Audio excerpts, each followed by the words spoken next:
Estamos acá con Fabián Soberón, director, escritor, profesor, para hacer una entrevista por su último libro de cuentos, Naranjo Esquina, una colección de, podría decirse que cuentos, que difiere mucho de todo lo anteriormente visto en su obra y que, bueno, es muy interesante. Fabián, te quería preguntar si me puedes describir el libro en pocas palabras. Naranjo Esquina es una colección de cuentos.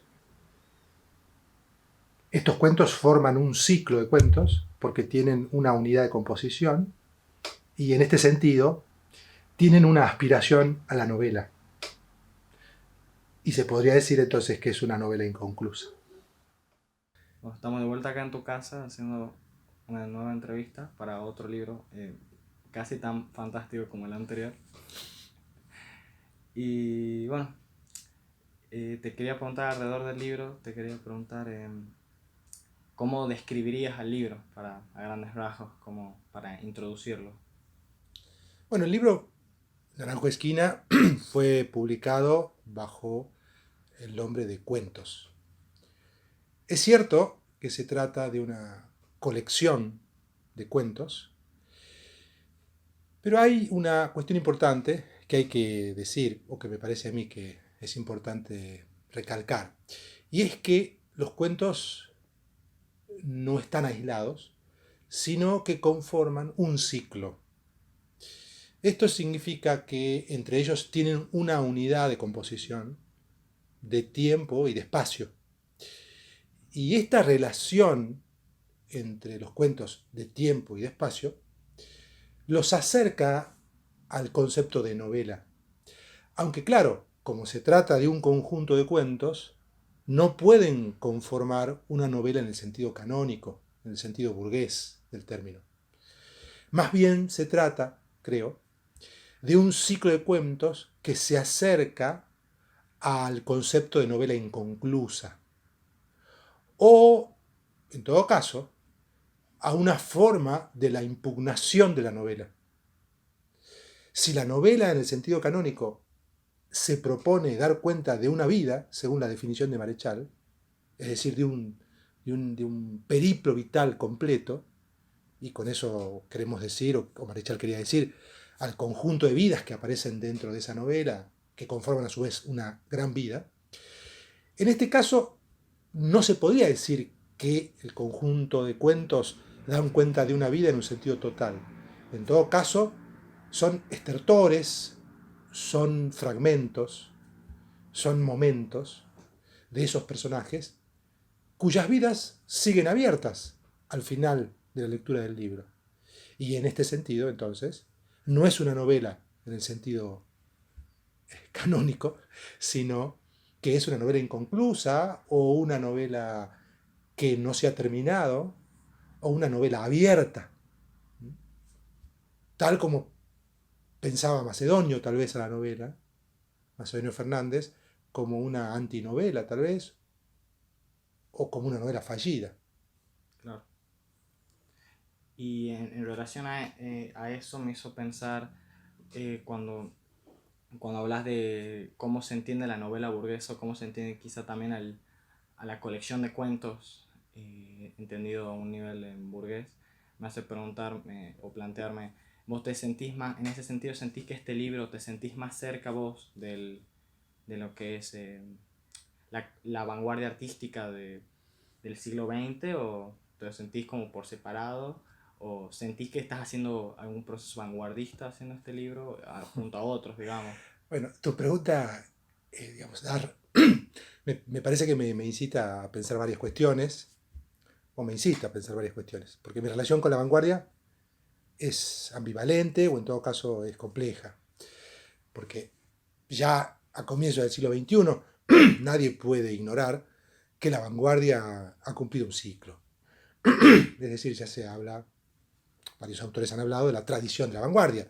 Y si la vanguardia se ha convertido en una tradición, claramente ya ha dejado de cumplir Su su rol de rol vanguardia. de vanguardia.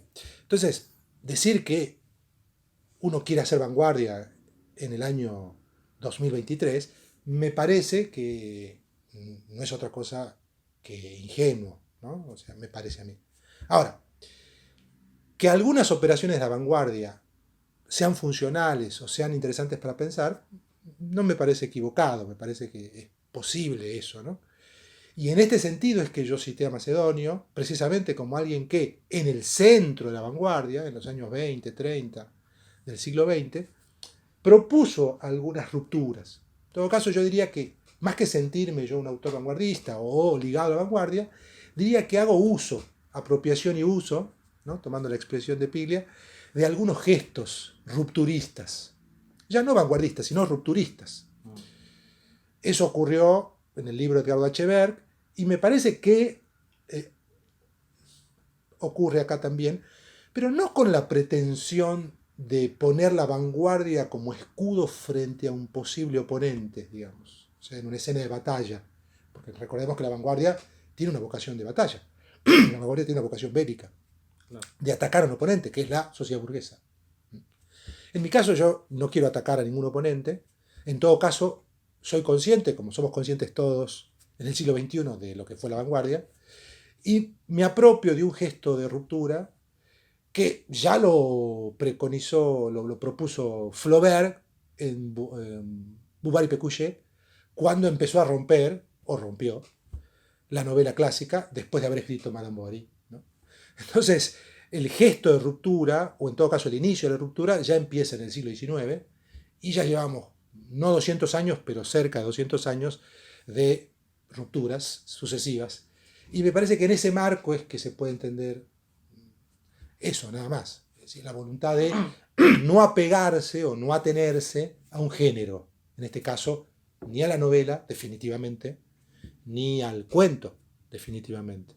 La idea de no atenerse a un género, a mí me genera, por un lado, la sensación de independencia, que es la que tiene todo escritor, todo artista, todo cineasta, cuando crea, digamos, ¿no?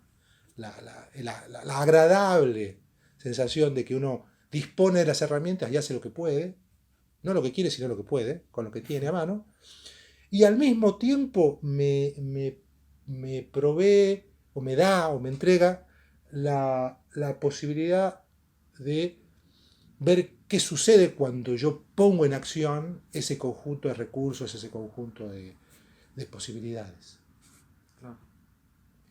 Y una cosa que me llamó mucho la atención en este libro de cuentos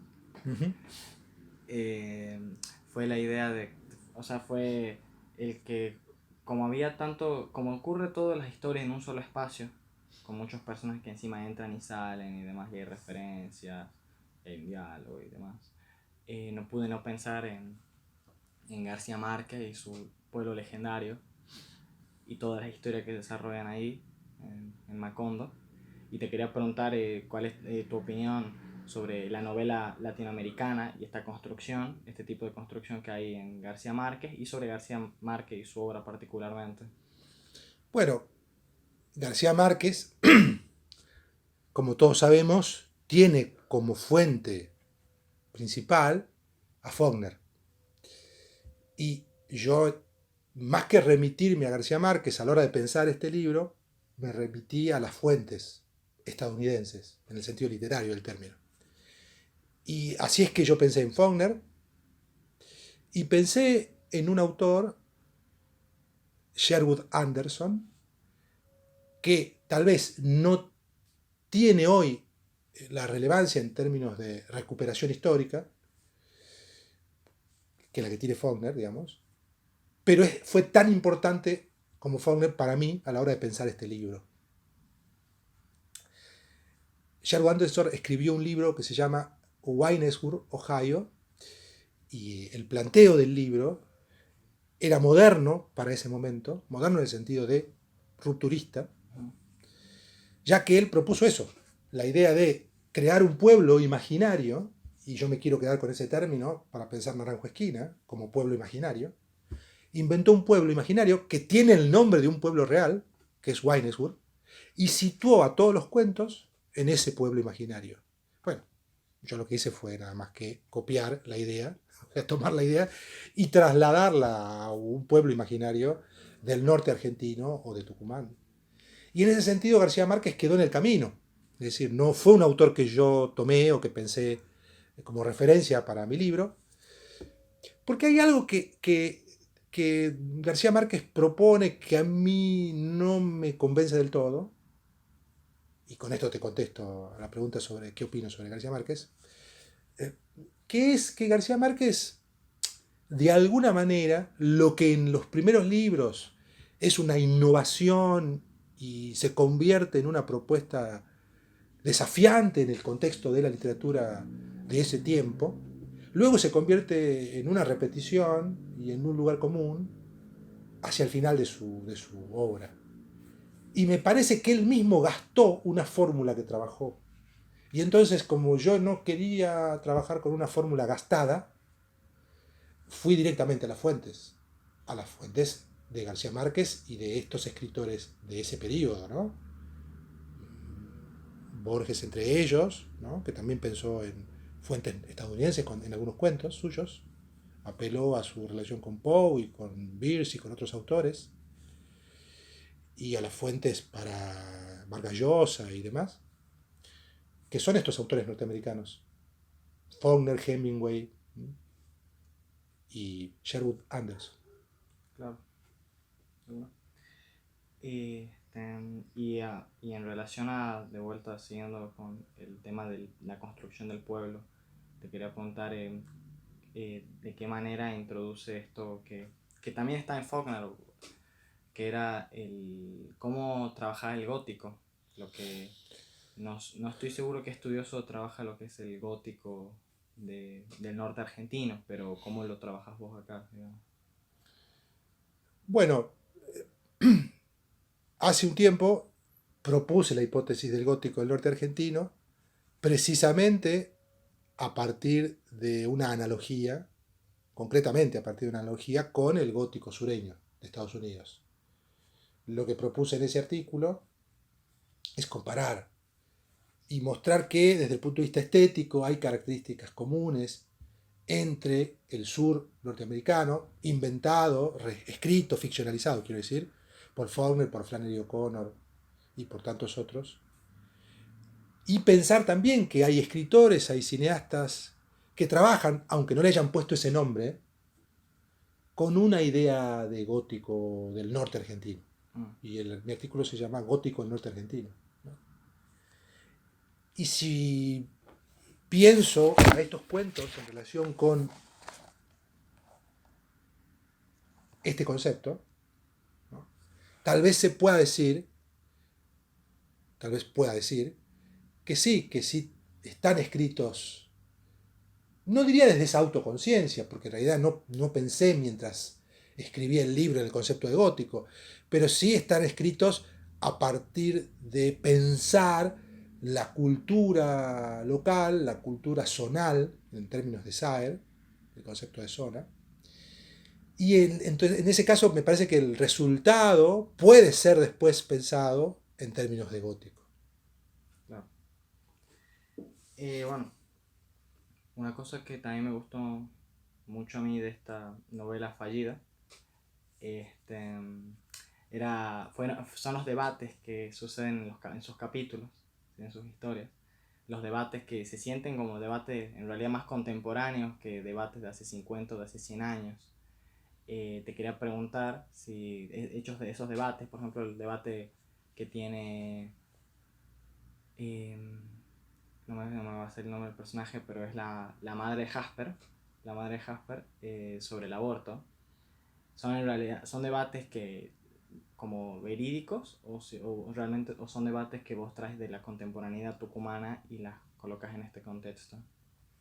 Bueno, antes de responder a esto en particular, quizás deba decir que los cuentos están situados no en un tiempo preciso, pero sí en un tiempo aproximado, que se ubica entre el año 77, 78, 79, o sea, fines de la década del 70 o comienzo de los 80, y los últimos años del siglo XX.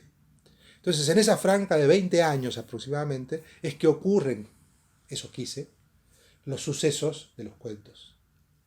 Entonces, si tomamos ese tiempo o ese ciclo de años, Se podría pensar que algunos de los debates o algunos de los temas que aparecen en el libro ya estaban presentes en ese momento. Es decir, la discusión sobre el divorcio o la discusión sobre la interrupción del embarazo estaban presentes en esos años. Quizás no de forma tan pregnante como lo están en los años nuestros, pero sí había personas que discutían, escribían sobre estos asuntos.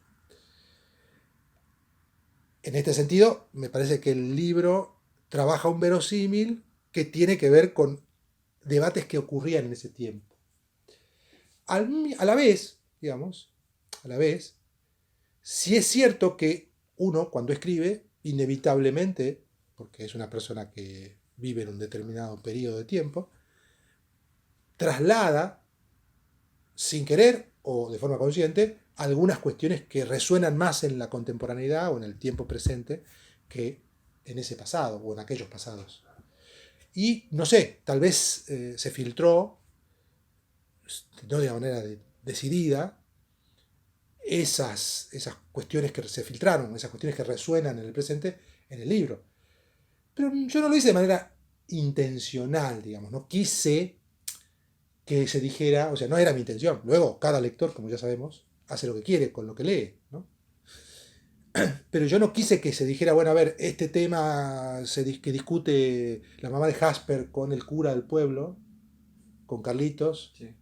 es un tema que ahora me interesa especialmente señalarlo porque es un tema que se discute hoy. No, esa no fue mi intención. Claro. Pero, ¿quién puede ir detrás de los lectores para decirles eso? Nadie. Claro.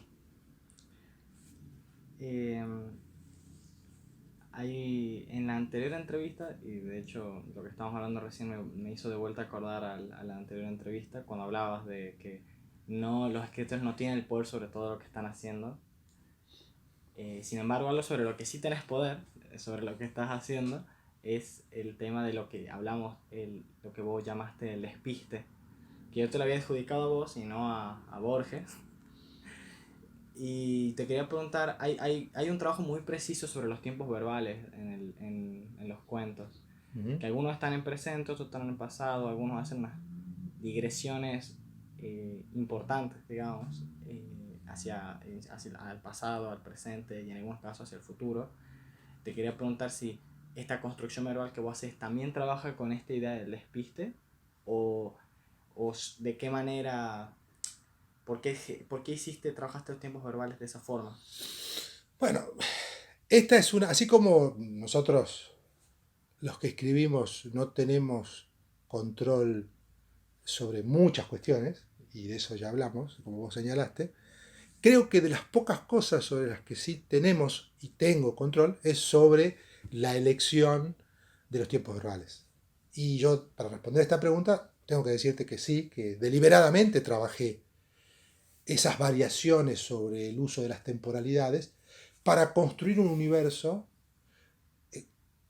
que, de acuerdo a cuál sea el caso del uso del tiempo verbal, quise señalar en particular o poner énfasis en particular algún aspecto, ¿no? Es decir, cuando usé el presente en un sentido histórico, esa es una función del presente, quise remarcar o enfatizar que las acciones tenían valor de presente cuando en realidad ocurrían en el pasado, ¿no? Ese es un caso particular. Y cuando usé en determinado cuento otra forma temporal u otra temporalidad, otro uso de los tiempos verbales, quiero decir, lo hice también con una función, ¿no?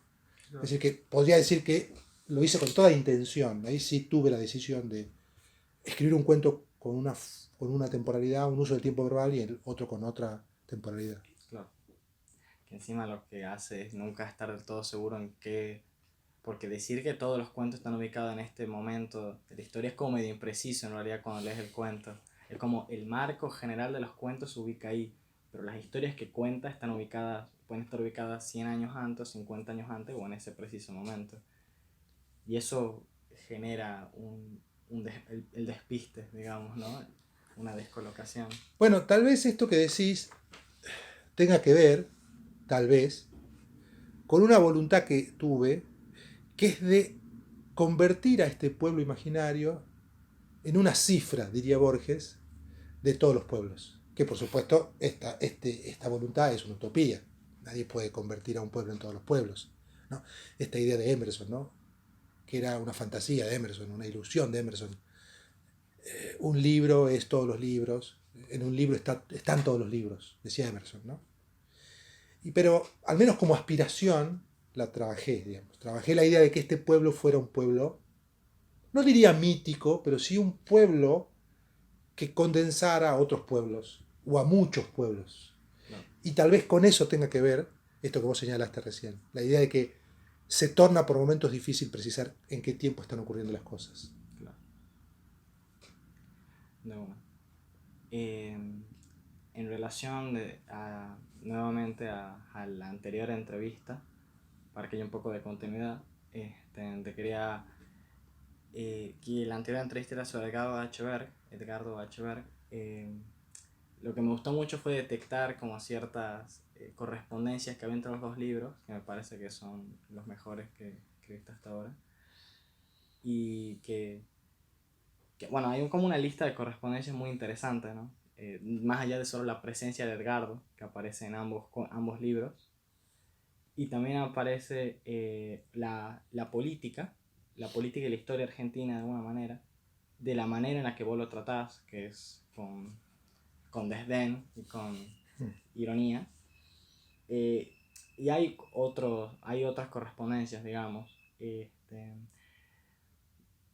Por ejemplo, también está la idea de los personajes que se repiten y aparecen múltiples veces, a veces van, a veces vuelven.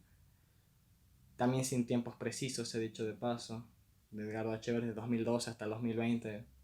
Uno nunca sabe dónde se ubican los cuentos. Sin embargo, me parece que quizá esta lista se quede un poco corta. No sé si te gustaría ahondar en algunas de estas correspondencias o ahondar más en la lista. Bueno, algunas de las relaciones ya las mencionaste vos. Me parece que acertaste o estoy de acuerdo con lo que vos decís. Ahora que lo pienso a partir de tu comentario, que me parece muy atinado, recuerdo que algunos lectores me dijeron que habían leído a Edgardo Echeverri como una novela también. Alguien me ¿Ah, dijo, sí? sí, sí, sí, que se podía leer como un conjunto de cuentos que tenían personajes comunes y que de alguna manera era una especie de novela, por supuesto también fallida o inconclusa, ¿no? En la medida en que es Edgardo H. Berg el personaje que aparece en todos los cuentos y se cuenta de alguna manera la vida de él. Ya sabemos, no la vida en su totalidad. ¿Quién puede contar la vida en su totalidad? El que tenía esa aspiración era Balzac, ¿no? Contar la vida en un sentido total.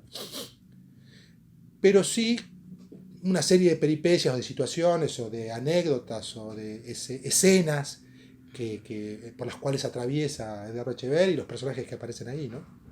Y en un sentido, este libro también se podría decir que cuenta una serie de situaciones, escenas, en fin, momentos, fragmentos de vidas de una serie de personajes.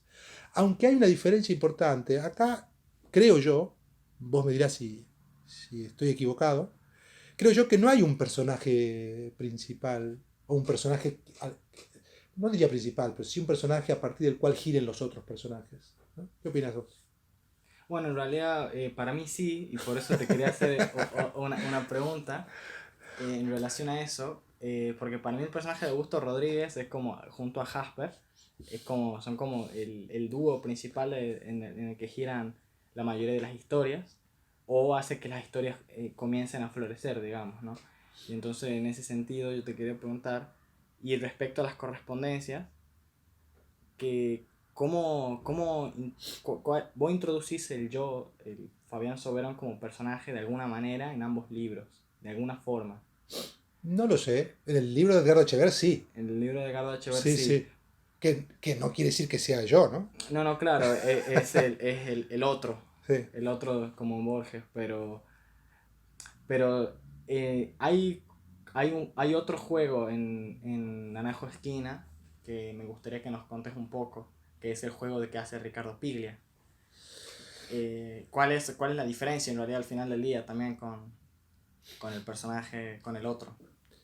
Bueno, acá hay un personaje que, como vos mencionaste, se llama Augusto Rodríguez, que está mencionado en un momento en el libro, y que es el personaje, es un periodista que regresa a Naranjo Esquina, nunca se dice por qué se va, se ha ido del pueblo, de este pueblo imaginario, y regresa.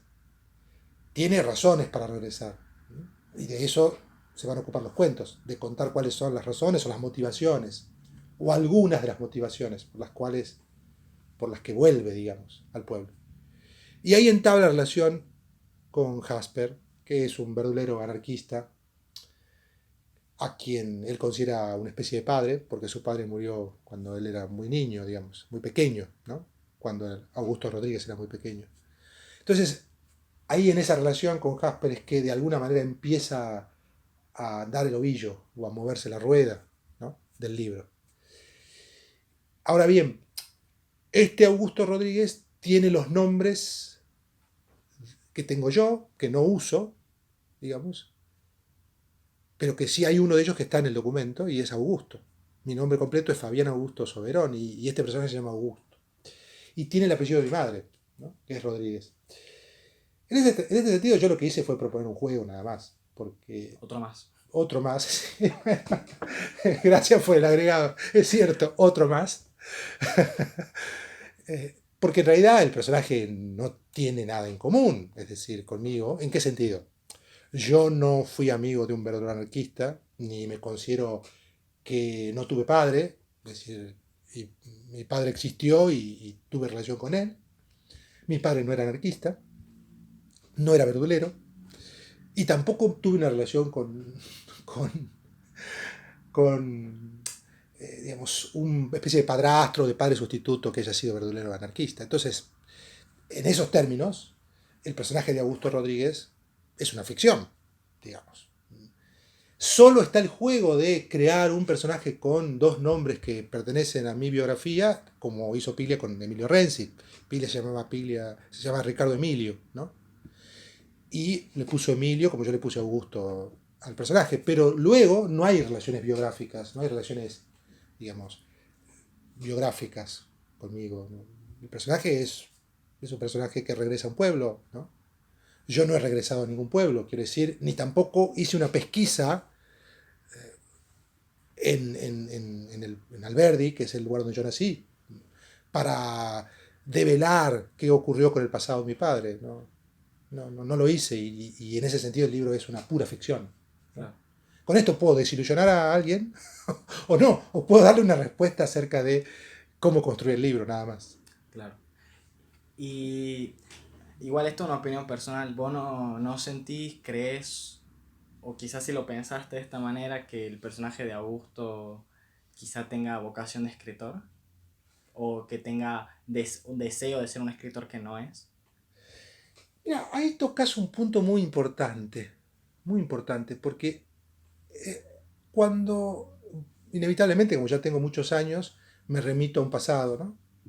Cuando yo era más chico, cuando tenía 20 o 25 años, emulando a Borges, por supuesto, y a otros autores que leía, quería escribir personajes que fueran escritores, ¿no?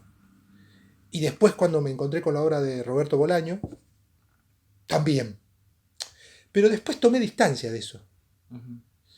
Tomé distancia de eso por, por varias razones, digamos, que ahora no vienen a cuento, pero...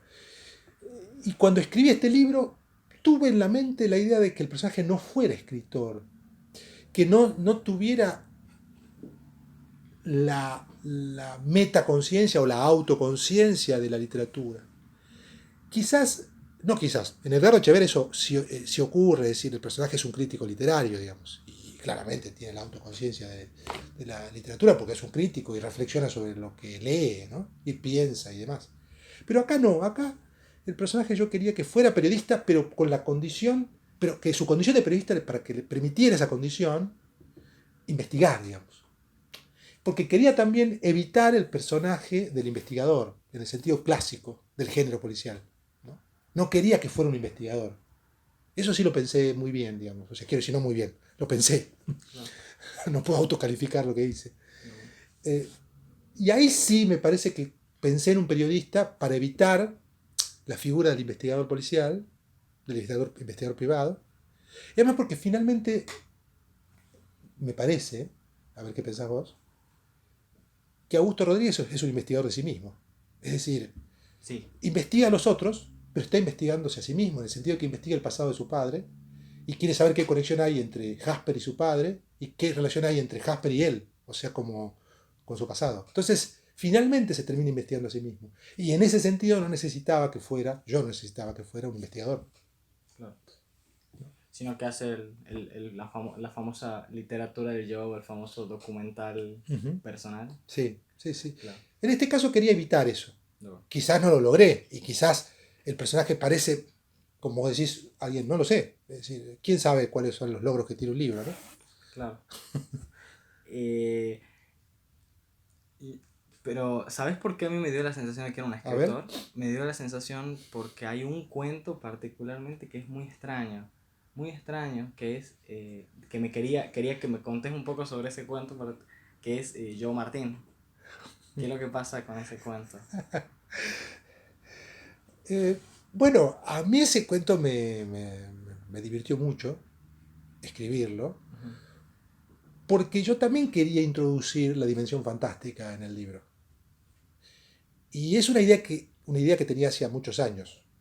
O sea, la idea del cuento la tenía hacía muchos años. No lo había escrito. Pero tenía la idea de alguien que tiene la voluntad de volar y que lo consigue, digamos. Y sabía que quería que ese personaje, tenía claro que ese personaje debía tener una relación con la religiosidad o con una forma de la religiosidad. Y bueno, me parecía, o sea, me pareció, cuando escribía los cuentos, que era el momento oportuno para introducir con este personaje y con esa historia la dimensión fantástica. Porque me parecía que en un pueblo como Naranjo Esquina, atravesado por los rumores y por las versiones no oficiales, todas las versiones son no oficiales, y eso es lo fabuloso, me parece, de lo que ocurre en cualquier pueblo, ¿no?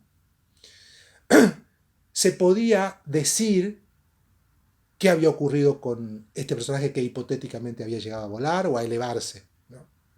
Entonces, lo que me habilitó en realidad a introducir esta historia fue el contexto que se fue creando, que se iba creando, en la medida que iba escribiendo los cuentos para el libro. Entonces, cuando yo ya tuve claro, digamos, de que iban a ser muchas historias con muchos personajes y que iban a conformar una especie de novela inconclusa, ahí supe que podía introducir este cuento y otro, que es El Inmortal, donde los sucesos exceden la dimensión de lo real, digamos, para decirlo así. Claro, entiendo. Pero el tema de Joe Martín que me llama la atención es que nosotros, al menos esta fue mi experiencia, en la lectura de dos cuentos anteriores que reconstruyen con Augusto como, no como protagonista, pero como el primer personaje que aparece, porque es el que permite la digresión hacia una crónica, una especie de relato de cómo fue en una versión distinta del relato de Martín. A mí me llama la atención ese cuento porque yo digo, ah, entonces ahora es el turno de que hable Martín, pero si Martín está muerto, es como, no muerto, pero está en un estado de no sabemos dónde está o qué está haciendo. Me da la Bueno, sensación, eso sí le creemos a Martín. claro, este, me hace pensar, este cuento es Augusto Rodríguez, que decía es un cuento conjetural dentro del libro de cuentos de Fabián, que es sobre cómo él cree que cree que le pasó a Martín, e hizo un cuento sobre eso, digamos. Por eso a mí me da la sensación de que tiene vocación de escritor, porque Ah, para mí ese no, cuento es de autoría de Augusto Rodríguez. es posible, no lo había pensado así y creo que te doy la razón, pero sos vos el que te diste cuenta de eso. Me parece muy particular No, no lo había pensado, ¿no? Igualmente, si me preguntaran a mí qué creo que pasó, nuevamente les daría una desilusión, digamos, porque yo creo que nada de eso ocurrió, digamos, ¿no? Es decir, yo, Fabián Soberón, quizá Augusto Rodríguez piensa otra cosa, digamos, y claro. de hecho tiene su versión ahí, en el libro. Me gustó mucho cuando hablaste del inmortal, Ujú. porque también te quería hacer una pregunta sobre el inmortal, que era para hacerte hablar sobre Borges, específicamente para eso. Te quería preguntar sobre, bueno, uno de los temas de Borges es lo eterno, digamos, Ujú, más lo eterno que lo inmortal, digamos, ¿no? ujú. Y te quería preguntar, bueno, o sea, vos querés hacer una separación sobre Borges y tratás uno de los tópicos de él en un cuento que es maravilloso, el cuento del inmortal. Y te quería preguntar que cómo dista vos del tópico, cómo te distas vos de Borges, volviendo a un tópico de él, y en todo caso, ¿cuál es la diferencia que haces con eso? ¿Cuál es la diferencia que marcas vos sobre el mismo tópico con Borges? Bueno, hay varias cuestiones ahí. Es Ah, una pregunta difícil. Por un lado, sí, mi cuento El Inmortal es un homenaje, bueno, a la altura que puedo dar yo, ¿no? Un homenaje básico, digamos, elemental al gran cuento de Borges, ¿no? La primera diferencia es la de la prosa. ujú, Yo había leído el cuento varias veces antes y lo volví a leer, confieso, mientras escribía el libro. ujú, Porque quería escribir un cuento que estuviera en diálogo. Yo diría un diálogo soterrado, subterráneo, no quería que fuera explícito, aunque quizás termina siendo explícito, ¿no? Y entonces volví a leer el cuento y cuando lo leí me resultó, voy a decir algo que no les va a gustar a los lectores devotos de Borges, me resultó farragoso, me resultó espeso, me resultó barroso, como cuando alguien quiere caminar en el barro y tiene dificultades.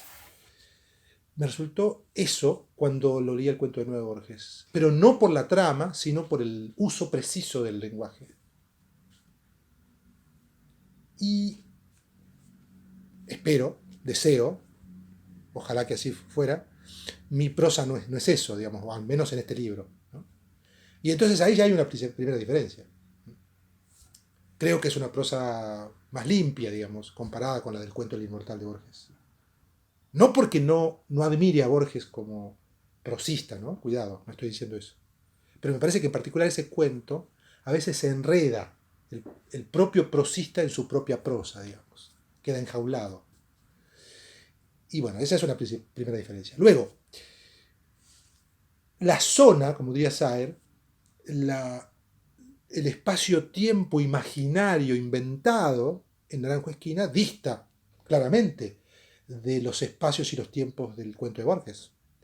Es decir, justamente yo me sentí que tenía el permiso para escribir un cuento como ese, después de muchos años que había querido hacerlo.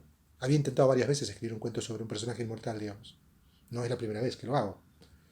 Pero me parece que se daban las condiciones, no diría ideales, pero sí las condiciones, nunca las condiciones son ideales, para escribir un cuento, porque tenía un espacio-tiempo muy distinto, creo yo, ujú.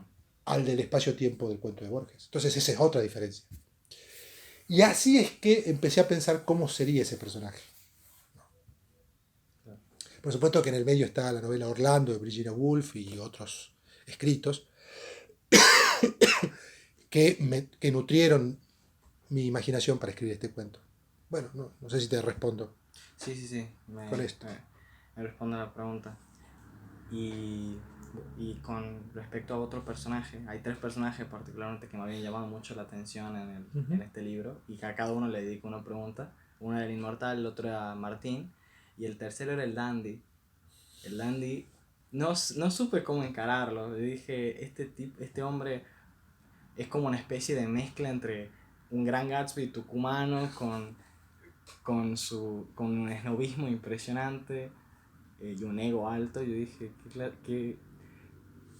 ¿qué inspiraciones tomaste vos o qué ideas tomaste vos para crear este personaje que me parece único?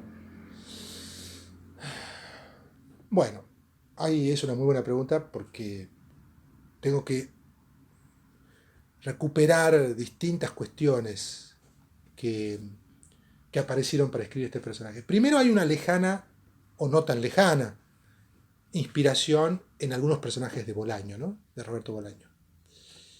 Bolaño une, como vos sabés, porque sos lector de la literatura de Bolaño, su interpretación del pasado político de algunos países de Latinoamérica, concretamente de Chile, de México y de Argentina, con experiencias esteticistas de esos personajes. El famoso Ruiz Tagle y otros personajes de Bolaño, o los personajes de literatura nazi en América, que encarnan esa ambigüedad, ¿no? Son grandes experimentalistas, grandes, o son poetas o son pintores que escribieron libros rupturistas o hicieron obras rupturistas, y al mismo tiempo son o dictadores o tiranos o torturadores, ¿no? Esa unión es la que yo tuve como referencia a la hora de pensar el personaje del dandy. Aunque el dandy, en el libro, no es un torturador, digamos, no es un torturador, no es un personaje que lleve adelante la violencia física, pero es alguien que sí comparte con el intendente, y a su vez el intendente comparte con Bessie, una mirada sobre el mundo. Entonces ahí sí hay un anclaje, digamos, que es el que mencionaba en la obra de Bolaño. Luego pensé en la clase alta de los pueblos del norte argentino para inventar este personaje. Pensé en esa unión fascinante de un rico ignorante, pero en este caso no lo es, ¿no?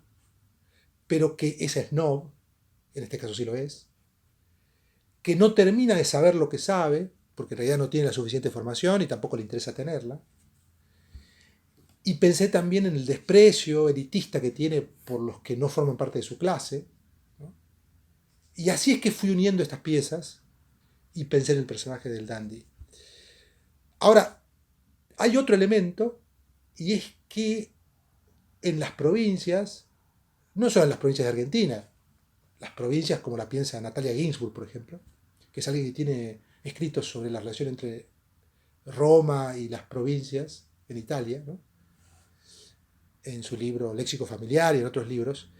Digo, como ella, pensé, en las provincias existen estos personajes fascinantes, creo yo, y así es mi personaje del dandy, que unen cierta pretensión de cosmopolitismo, que no lo tienen, con un evidente decadentismo, digamos, con la precariedad que tienen los pueblos para, al menos en el norte, ¿no?, del país, para hacer emprendimientos culturales, donde todo falta, nada sobra y hay mucho voluntarismo, digamos. Entonces, con estos elementos es que pensé en este personaje. No, impresionante. Muchas gracias a ese personaje. Un cuento muy divertido. Bueno, Y ahí hay otra correspondencia con Borges que también me dio mucha gracia. Uh-huh. Conversa mucho con Borges en realidad este cuento. No tanto como Edgardo Echeverri me parece, pero sí tiene correspondencias con Borges este libro de cuentos. No lo había pensado. Tiene Puede varias, ser. pero son más burlescas, más burlonas Puede con ser. Borges me parece. Puede ser. No, la verdad que yo no lo había pensado, pero bueno, si están, están. No las puedo negar, digamos. Claro.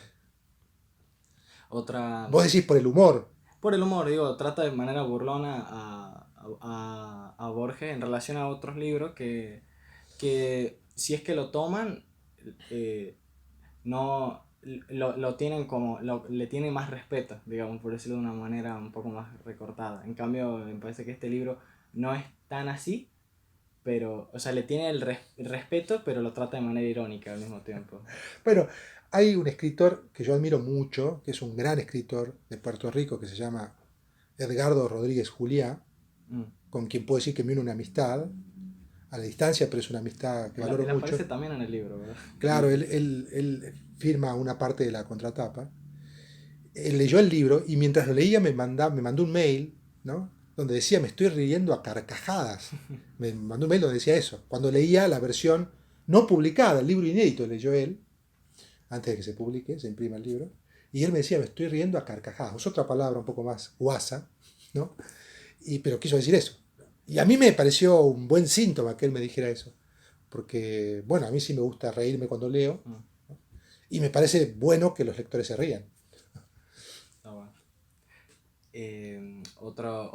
Ahora no una persona, pero una institución a la que sí tratas con mucha risa en este libro es a la religión, o sea, a la religión y a la institución religiosa y a los personajes religiosos.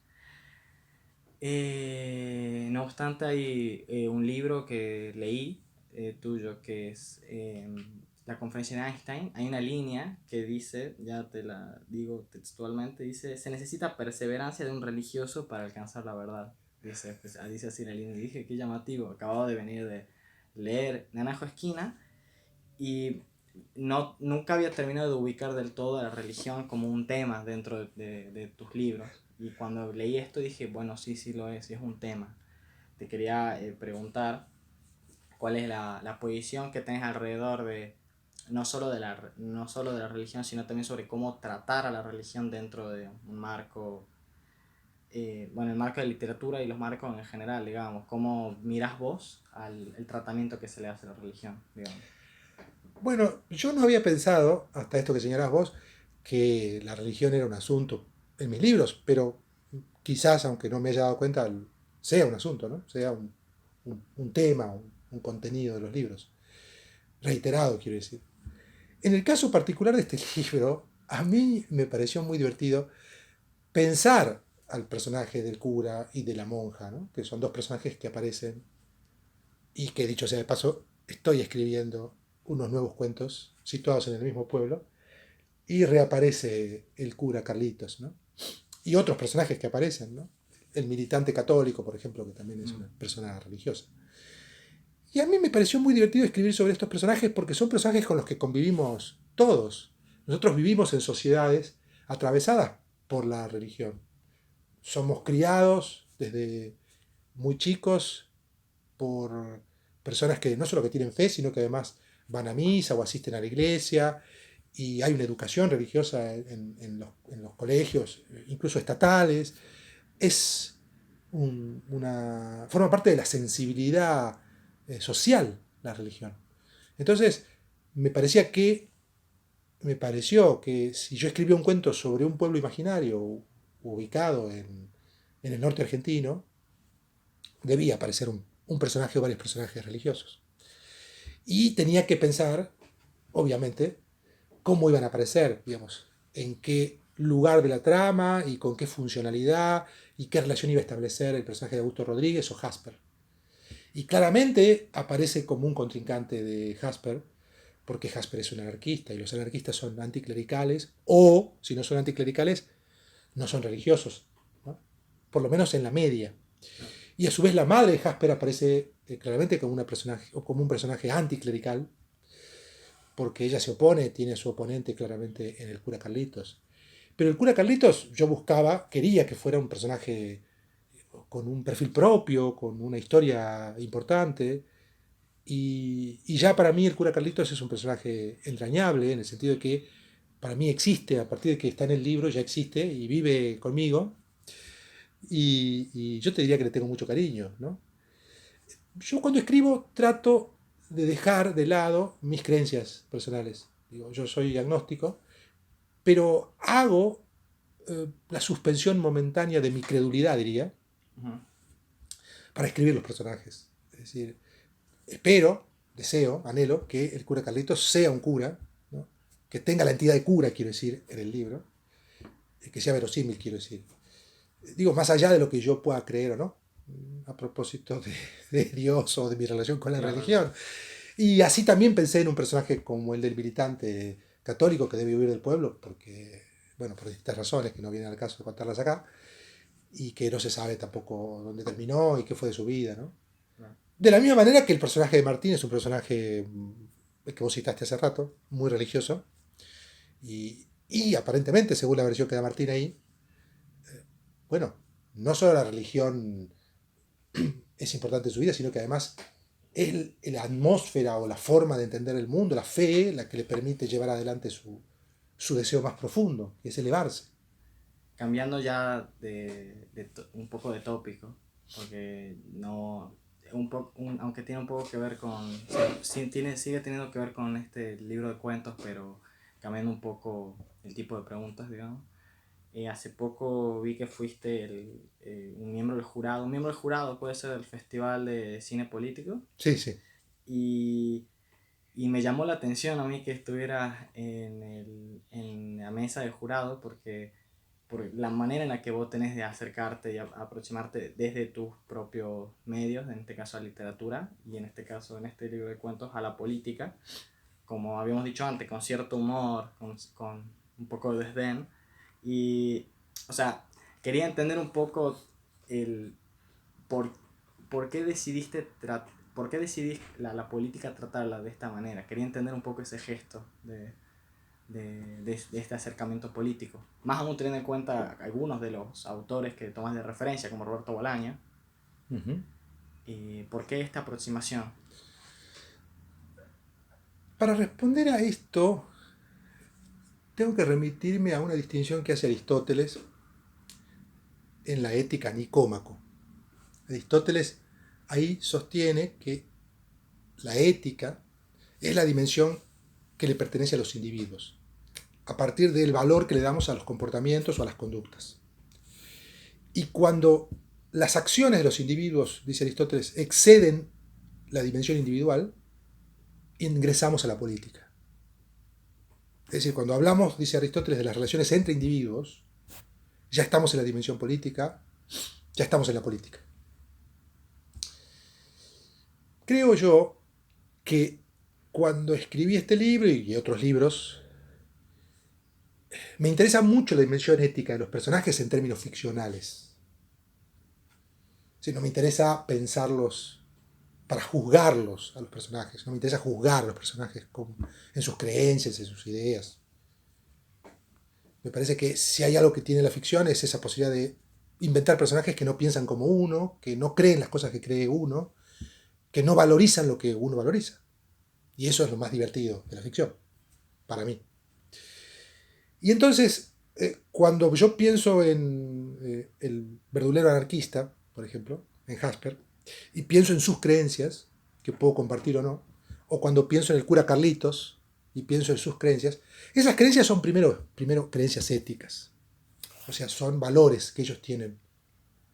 Jasper, por ejemplo, valora la soledad, que es algo ético, o valora su relación con la madre, o valora en la madre la actitud de oposición, por ejemplo, a una institución, ¿no? A la iglesia. En ese caso, primero es una decisión ética o es una valoración ética. Luego, cuando claramente la madre se enfrenta, por ejemplo, Edelmira, se enfrenta con el cura, ya es una acción política. Claro. Y en este sentido, la política ingresa inevitablemente, aunque yo no me lo proponga.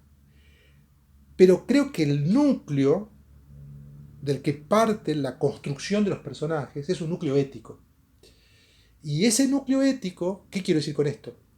Tiene que ver con cuáles son los atributos que yo le pongo a los personajes. Es decir, este personaje va a ser, por ejemplo, huraño, o este personaje va a ser un personaje decadente, o este personaje lo pienso como un personaje contestatario, rebelde, el caso de la madre, o este personaje va a ser sumiso. Son primero características éticas. Luego, cuando llevan adelante sus acciones y se enfrentan a instituciones, o como en el caso de la iglesia, o a partidos, o en el caso del intendente, por ejemplo, que defiende un partido y una ideología y una manera, ya claramente la disposición ética o la actitud ética se convierte en política. Entonces, ¿qué quiero decir? Que yo no lo pienso en términos estrictamente políticos en principio del personaje. Luego, inevitablemente, se convierten esas acciones en políticas. Y ahí es quizás donde lo que es burlón en términos éticos, o creo yo que es burlón, o sea que toma una distancia irónica respecto de lo que hace el personaje A o B, se convierte inevitablemente en burlón en términos políticos. ¿Y por qué creo que es mejor trabajar la dimensión ética del personaje antes que la dimensión política? Porque a veces, no siempre, pero a veces, cuando uno va directamente sobre la dimensión política, puede producir, o puede generar, o puede crear una simplificación. de las creencias políticas o de las ideas políticas de esos personajes. Y si hay algo que opaca a un personaje o lo destruye, es la simplificación. O sea, la eliminación de la opacidad, de la complejidad del personaje. Entonces, me parece que si yo le atribuyo rápidamente una idea política a un personaje y ese personaje baja línea, el libro pierde. El libro pierde, digamos. O ese cuento pierde. Esa es mi posición respecto de las relaciones de los personajes con sus ideas políticas. Eso no quiere decir que no haya ideas políticas en el libro, por supuesto que las hay. Pero espero que estén de manera cubierta o velada o no transparente, digamos. O que no ocupe todo el libro, digamos. O que no sea el centro del libro, claro, eso por supuesto. Acá hay dos cosas que me permiten conectar con la última pregunta y que me llaman mucho la atención, que hemos empezado, mi pregunta venía a partir del cine, y una cosa que habías hablado en tu respuesta fue el tema de lo que te gustaba sobre la ficción y las libertades que la ficción te da. En la escuela de cine, en la escuela en la escuela de cine y me parece que en otros ámbitos se suele confirmar, se suele hacer la afirmación de el documental es el lugar de la libertad, digamos, ¿no? Y que el cine más importante del siglo XXI es documental. Y es una afirmación que siempre me llama la atención. Y que está tanto en formadores de la escuela como en trabajadores en general. Yo te quería preguntar sobre ese debate, porque si hay una afirmación que hace un director como Kieslowski, que dice todo lo contrario. Dice que la libertad está en el espacio donde pueda filmar con ficción, dice Kieslowski. Dice, mi libertad fue un proceso de ficcionalización, que pasó de documentales políticos, ficción política, a ficción.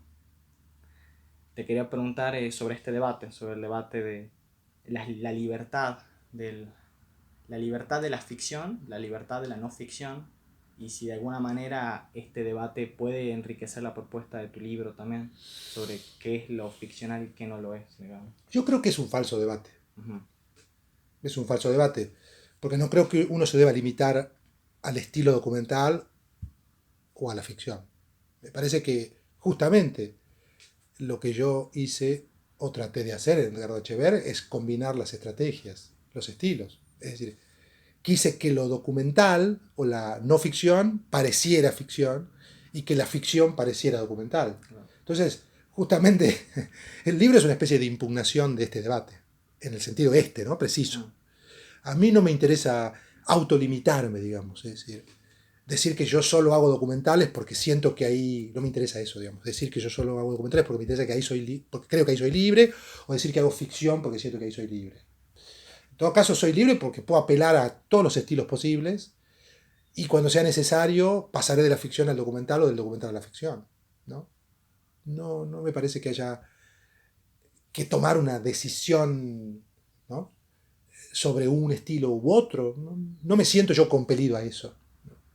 Yo hice documentales e introduje en el último documental que hice claramente escenas de ficción y no me sentí limitado por eso, ni sentí que debía, digamos, resguardar el estilo documental para que eso fuera un documental.